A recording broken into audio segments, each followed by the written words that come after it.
Let's run the background down. She's a program music director of the new Praise Radio. She's also a radio personality, MC. She does voiceovers. She's also 2022's Spin Awards DJ of the Year. Ladies and gentlemen, we have DJ Miss Eclectic. What's going on? Come on, introduction.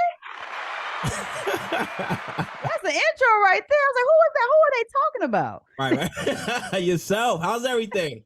I'm well. How are you? I'm doing good. It's a pleasure speaking with you. Thank you. Thank you for having me. I appreciate you to reach out. I appreciate it. Oh, thank you. So talk to me. You're from the Longhorn State, native of Texas. Yes. Yeah, man. Talk to me about the background, the music. When I think of Texas, I wasn't too big into gospel, but I don't know. I think of like UGK, Paul Wall, Chameleon. Arthur, Texas represented till I'm dead. I still rep UGK, okay? That's what I'm talking about. So talk to me about the music that was coming out the crib. I mean, I've seen that your mom is a vocal minister of the music. So talk to me about the genres playing out the crib. Yeah, so I grew up listening to nothing but good music. Like my mom still is to this day. Like she's the minister of music at my home church. Shout out to St. Luke Baptist Church in San Antonio, Texas. But San Antonio, to just give a background, San Antonio doesn't have a lot of like our music. Tejano and all that, they killing it. Because we're a little close to the border. So, I mean, you Tejano, you kicking it. Like, I mean, don't get me wrong, I love me some good Tejano. I love me some good salsa. We can jam out. But when it comes to African-American music, it's not really represented there.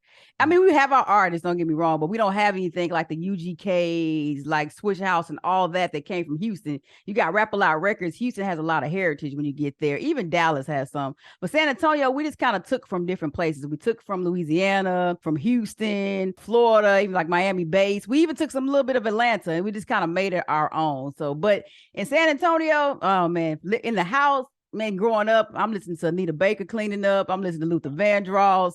I'm all old school good music. And I'm also listening to gospel classics like the Clark sisters. And we're just going back. We're going way back. So, I mean, it was just nothing but good music. I grew up on all good music. Shirley Caesar, all of it.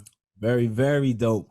Now, talk to me about your business, Eclectic Music Enterprise. Dive a little more deeper in what services are you providing for people and companies out there?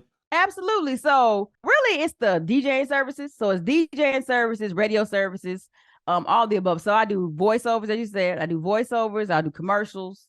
Do DJ services, DJ mixes, of course, DJ services as a whole, and anything radio. So I also work with radio promotions too. So all the above, all three of those factors. And during the pandemic, we started something new. We started doing like studio setups and radio setups. So that's when everybody started doing their virtual setups and people didn't know. They're like, I got this home studio, I don't know how to work it. Or I got this whole podcast gear, I don't know how to work it. So, hey, we'll go to your house. We'll set it all up for you, set up the hardware and the software. So that's something that new started during the pandemic. But hey, it's been lucrative, been great. Very dope. And I love to see that. Now, I don't want to dive too personal, but talk to me about this. How are you able to come to terms with some of the things that happen, in your personal life? I've read some things that happened in your childhood. So a lot of people, because even myself, I had things that happened to me in my childhood that I'm still trying to get over. And I saw Lecrae, and I thought it was dope that you guys were talking about therapy. I feel like it's very important. A lot of people just neglect it, or they think, oh, well, I'm gonna be okay anyway. And it doesn't happen like that. So because a lot of times people don't realize a lot of things that happen in our past or childhood, a lot of times hinders us from being like really great, like achieving our goals, succeeding, excelling. Like a lot of times, our past traumas can really, just kill our vibration to succeed, just period. Absolutely. So, what was your process? Like, how were you able to, basically just come to terms and just really move forward and just excel and push forward in your career? Therapy. Therapy is major. I think people, especially in the Black community, sometimes even more so in the Christian community, we kind of shun therapy. Like, just go to God. Well, God has made people. He's put people in your life. He's made faith-based therapists. They went to school just so they could be the person to help you. And I think that's so important. And I think it's important. This is just me personally. I think it's important that you go to therapists that looks like you.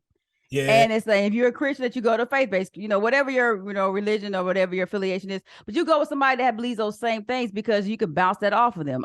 There are certain things that I probably couldn't talk to a man about. There's certain things I can talk to a Caucasian about. Nothing wrong with them. There's nothing, but I went to a female faith-based therapist that I could just throw everything off of. Right. And it was an amazing thing. But that just works for me. I'm not saying that works for everybody, but it definitely worked for me. If you're enjoying the content you're watching right now and you want to level up and create vibes at all the events you DJ at, well, make sure you subscribe to us right